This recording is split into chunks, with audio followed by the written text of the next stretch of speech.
Bismillahirrahmanirrahim. Assalamualaikum warahmatullahi wabarakatuh. Apa kabar Ibu, kakak-kakak, dan teman-teman sekalian? Semoga selalu sehat dan selalu dalam lindungan Allah Subhanahu wa taala. Amin ya rabbal alamin. Baiklah, di sini kami akan melanjutkan pembahasan buku Leadership and School Quality, chapter 7, yaitu dukungan kepala sekolah terhadap guru dan dampaknya terhadap prestasi siswa. Sebelumnya, perkenalkan nama anggota kelompok kami, itu rekan saya Fieri Simponi Taluri, dan saya sendiri yaitu Yusri Badrianur.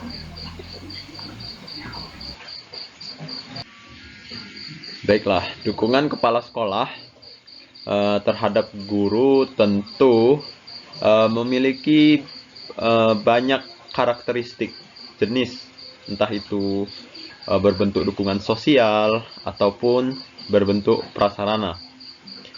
Bentuk-bentuk dukungan kepala sekolah sejatinya telah terdapat dalam peran kepala sekolah itu sendiri. Maka dari itu, menjalankan peran sebagai kepala sekolah dengan sebaik mungkin merupakan upaya dan dukungan kepala sekolah terhadap kinerja guru dan prestasi siswa di sekolah yang ia pimpin. Baiklah, selanjutnya kami akan membahas peran-peran kepala sekolah yang akan dibacakan oleh rekan saya Fieri Simponi Taluri. Melaksanakan peran kepala sekolah sebaik mungkin yaitu sebagai berikut. 1. Edukator. Sebagai edukator, kepala sekolah harus senantiasa berupaya meningkatkan kualitas pembelajaran yang dilakukan oleh para guru. Dalam hal ini, faktor pengalaman akan sangat mempengaruhi profesionalisme kepala sekolah, terutama dalam mendukung terbentuknya pemahaman tenaga kependidikan terhadap pelaksanaan tugasnya. 2. Manajer. Sebagai manajer, kepala sekolah harus selalu memberi dorongan, memfasilitasikan, dan memberi kesempatan kepada guru-guru untuk ikut terlibat dan bekerja sama dalam kegiatan yang dapat meningkatkan profesi dan kinerja guru serta memajukan pendidikan, serta memfasilitasikan semua kegiatan yang dilakukan di sekolah, baik kegiatan rutin maupun kegiatan guru dalam meningkatkan profesi guru. 3. Leader atau pemimpin. Sebagai pemimpin, kepala sekolah harus mampu untuk mengamati atau menemukan kenyataan dari lingkungan organisasi yang dipimpinnya. Misalnya mengetahui kekuatan, kelemahan, tujuan organisasi, serta dapat memahami bawahannya. 4. Motivator. Motivasi dari kepala sekolah sangatlah penting untuk meningkatkan kinerja guru. Dengan adanya motivasi dari kepala sekolah seperti reward, pujian, pengaturan suasana kerja guru, lebih memiliki komitmen untuk melaksanakan tugas mereka sebagai guru. 5. Supervisor. Supervisi pendidikan merupakan usaha mengerahkan, mengkoordinasi, dan membimbing guru secara kontinu, baik secara individual maupun kolektif, agar lebih efektif dalam mengelola proses belajar mengajar dan mampu memecahkan berbagai masalah pendidikan dan pengajaran secara efektif dan efisien. Itulah tadi peran-peran kepala sekolah yang dapat meningkatkan kinerja guru. Sebelum kita tarik kesimpulan dari pembahasan kali ini, di sini kami ingin menayangkan video dokumenter dari Kemendikbud. Sebelum kita tarik kesimpulan, mari kita simak video berikut ini. Karena topik saya hari ini adalah kepemimpinan ya. Kepemimpinan 2.0 lah bisa dibilang.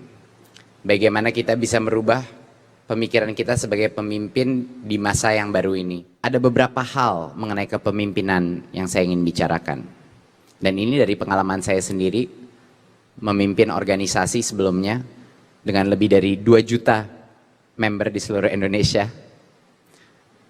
Jadi ada beberapa hal yang saya pelajari dan ingin saya terapkan juga di dalam teori kepemimpinan di sistem pendidikan. Yang pertama adalah perubahan paradigma. Dari kementerian sampai ke dinas, pengawas sampai kepala sekolah.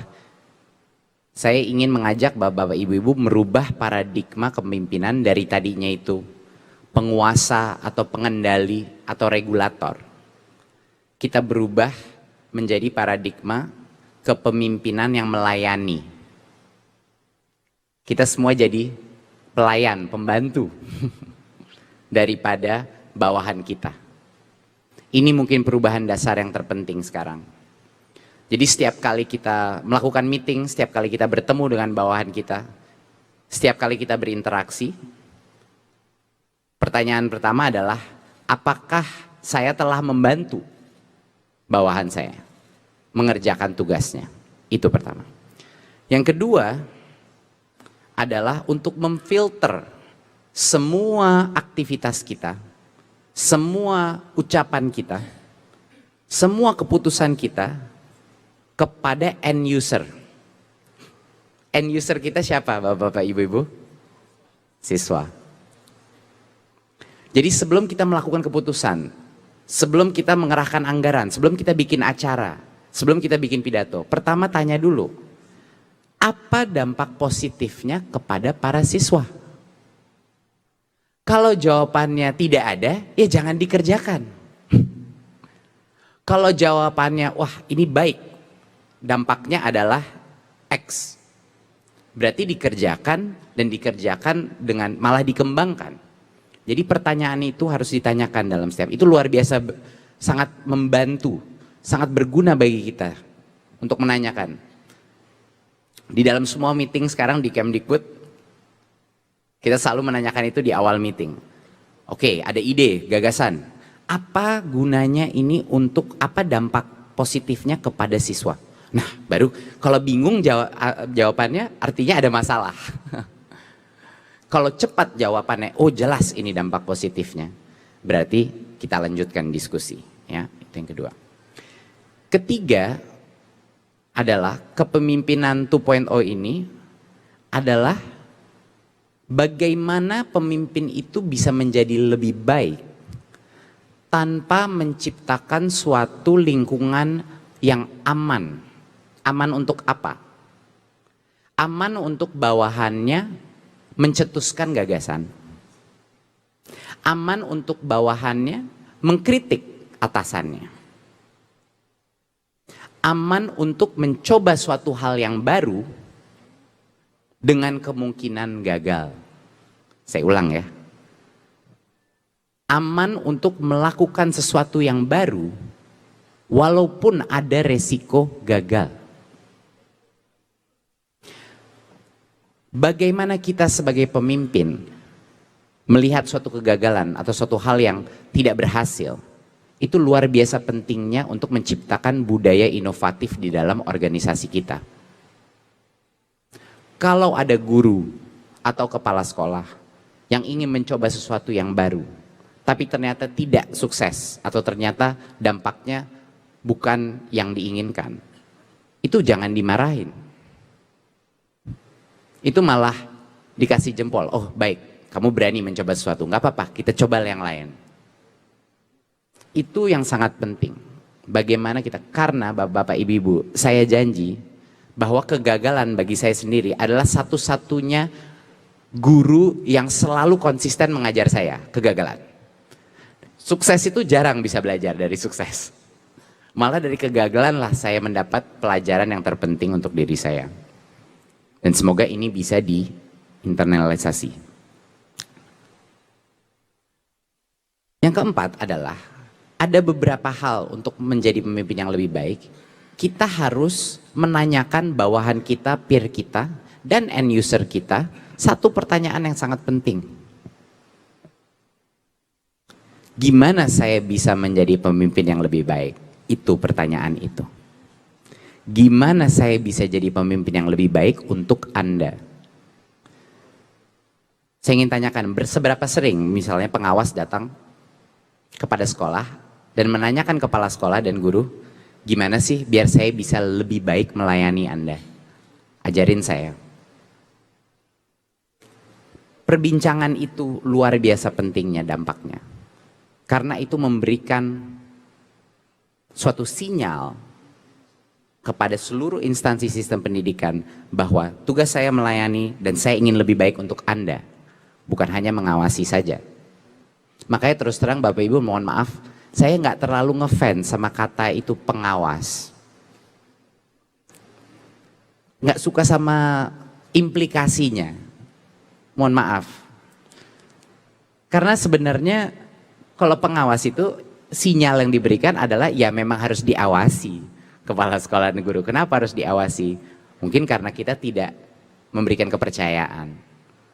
Jadi mohon sedikit diubah paradigmanya. Dari yang tadinya cuma mengawas saja, malah melayani. Nah, poin kelima adalah bagaimana kita bisa menciptakan kondisi di dalam kelas di mana pembelajaran itu terjadi. Saya tahu memang aturan-aturan dan regulasi dan birokrasi itu sangat rumit. Semua ada checklistnya, semua ada aturan mainnya. Saya mengerti itu. Tapi kita jangan sampai lupa bahwa apa yang berdampak kepada pembelajaran siswa itu hanya terjadi di satu ruang. Bukan di ruang meeting, bukan di kantor dinas, bukan di Kementerian Pendidikan dan Kebudayaan, bukan di kantor Pemda, tapi di dalam kelas. Di dalam kelas. Apapun yang kita lakukan, kalau kita tidak masuk ke dalam kelas dan melihat apa yang sedang terjadi di dalam kelas, kita tidak akan mungkin tahu apa kualitas pembelajaran yang terjadi. Ini relevan untuk guru, relevan untuk kepala sekolah, dan relevan untuk pengawas. Bahwa sebenarnya kalau kita ingin mengetahui dan memberikan input-input untuk perbaikan pembelajaran, aktivitas itu harus dilakukan di dalam kelas. Guru harus saling menonton guru yang lain di dalam kelas dan memberikan input. Kepala sekolah harus sering-sering jalan ke dalam kelas, duduk, observasi, dan memberikan input-input. Siapa tahu belajar juga teknik-teknik baru. Pengawas pun diharapkan juga bisa duduk di dalam kelas dan mengobservasi. Jangan cuma 5 menit, 10 menit lalu ganti-ganti kelas. Lebih baik di satu kelas tapi 1 jam. Agar benar-benar bisa merasakan apa yang dialami siswa-siswa itu. Ya. Poin terakhir saya adalah dari konsep peningkatan kapasitas. Bukan hanya di Kementerian Pendidikan dan Kebudayaan, tapi di berbagai macam kementerian dan instansi pemerintahan, pelatihan yang sekarang dilakukan itu kebanyakan kumpul-kumpul di dalam satu ruangan, lalu ada paparan, mungkin ada sesi tanya jawab sebentar, setelah itu pulang balik ke hotel. Tapi bagi sistem pendidikan kita, bagi guru, bagi kepala sekolah dan pengawas, yang saya dengar dari teman-teman dari semua daerah, hal yang terpenting adalah antara guru, antara kepala sekolah, antara pengawas untuk berkumpul-kumpul dan bercerita mengenai pengalamannya, bertukar pikiran, berdebat, dan menggali informasi dari sesama pelaku pendidik. Inilah yang terpenting, kolaborasi. Bagaimana caranya guru menjadi lebih baik? Saya yakin 100% kalau di dalam suatu sekolah, semua guru itu saling duduk di kelasnya masing-masing. Jadi ada guru yang selalu mendatangi, mengobservasi, lalu gantian, giliran. Lalu mereka berbicara. Ini akan terjadi perubahan yang masif. Karena pembelajaran dengan cara feedback, pembelajaran dengan cara observasi adalah cara tercepat untuk meningkatkan kompetensi pedagogi daripada guru dan kompetensi kepemimpinan para kepala sekolah. Poin terakhir saya adalah untuk menekankan bahwa organisasi yang namanya sekolah itu tidak ada bedanya sama organisasi-organisasi lain. untuk mencetak generasi berikut kita yang inovatif, kreatif, dan penuh dengan values atau moralitas, karakter. Organisasi sekolah ini harus bekerja dengan cara kreatif, inovatif, dan dengan karakter dan integritas. Kalau orang dewasanya tidak bekerja sama dengan cara-cara itu, tidak menghayati, nggak mungkin murid-muridnya bisa meningkatkan kemampuan itu. Artinya yang tadinya semua guru itu hanya bekerja di kelasnya masing-masing. Kepala sekolah mengurusi administrasi sekolah, guru mengurus mata pelajarannya dan hanya kelasnya, semuanya terpisah-pisah, tersekat-sekat.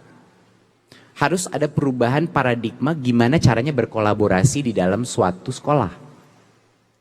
Bahwa itu semua murid-muridnya dalam suatu sekolah itu bisa dibantu oleh semua guru. Guru itu harus berkolaborasi sebagai satu tim. Dan kepala sekolahnya menjadi koordinator tim tersebut. Kalau itu sekolah bekerja sebagai satu tim, berarti nggak ada yang namanya oh ini kelas saya, oh ini kelas saya, oh ini mata pelajaran saya, bukan. Para guru itu akan berkumpul mengeroyok masalah-masalah yang dihadapi berbagai macam anak di dalam sekolahnya.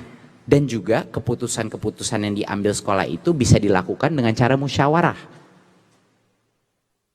Jangan hanya keputusan satu orang, ditanya guru-guru apa yang terbaik, bagaimana kita harusnya melakukan budgeting ini, bagaimana kita harus menghandle anak yang butuh perhatian yang lebih tinggi dan lain-lain. Bekerja sebagai tim, dan nggak mungkin bisa bekerja sebagai tim kalau guru-guru tidak ngumpul dan menyisihkan waktu untuk memikirkan secara strategis gimana ya kita jadi unit, jadi tim yang lebih baik. Baiklah, dari pembahasan dan video yang telah kita saksikan bersama, dapat kita tarik kesimpulan bahwa peran kepala sekolah itu sangatlah berpengaruh dalam meningkatkan kinerja guru. Bukan hanya sebagai pengawas atau supervisor, tetapi sebagai pemimpin yang mampu mengayomi bawahannya, yaitu sebagai edukator, manajer, leader, dan juga motivator. Itu tentu akan berdampak langsung dengan kinerja guru. Kinerja guru akan semakin membaik dan semakin maksimal, yang akan menciptakan suasana kelas atau proses belajar mengajar yang efektif pula. Dengan kelas yang proses belajar mengajar yang efektif, tentu akan menciptakan meningkatkan prestasi siswa secara tidak langsung. Oleh karena itu, peran kepala sekolah ataupun dukungan kepala sekolah terhadap kinerja guru dapat meningkatkan prestasi siswa di sekolah yang ia pimpin. Baiklah, mungkin cukup sekian presentasi pada kesempatan kali ini. Lebih dan kurang kami mohon maaf. Jika ada pertanyaan, silahkan ditanyakan di kolom komentar di bawah ini. Dan untuk buku ataupun buku Leadership and School Quality kami cantumkan di deskripsi video di bawah ini. Terima kasih atas perhatiannya. Kami akhiri, wabillahi taufiq wal hidayah. Wassalamualaikum warahmatullahi wabarakatuh.